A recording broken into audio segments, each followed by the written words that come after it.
Hey folks, it's Lance Klessig, and I'm here today just outside of Chatfield, Minnesota.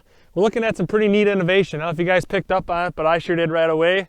We're looking at a Gandy air box, and what are we doing? We're looking at ways to have a live root 24/7. And so these guys have some pretty awesome history of farming no-till for about 15 or 20 years with several years of cover crops last year. But when we're limited on labor force, what do? Do we hire somebody to run the no-till drill? Do we put rye out there with a fertilizer buggy and then work it in with VT?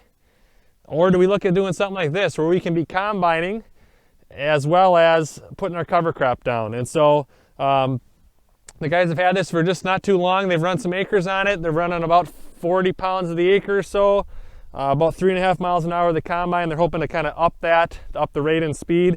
But you know, this gives us opportunity.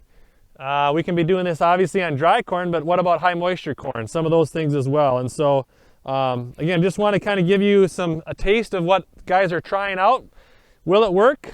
I don't know. We'll have to ask them once we see the spring and the winter that we have. But we can look at running a no-till drill, a VT with a fertilizer buggy. We can look at interseeding, which these guys do as well. We could also look at drone seeding as far as cover crops.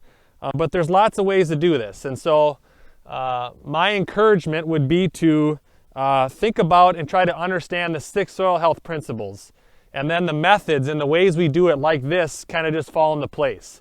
But understanding the shell or the context, your context, is really helpful. So I'd encourage you, if you like our videos, to give us a like or subscribe below. And I just want to say thanks for joining us again. Lance Klessig, Southeast Minnesota, November 2019. Thanks all.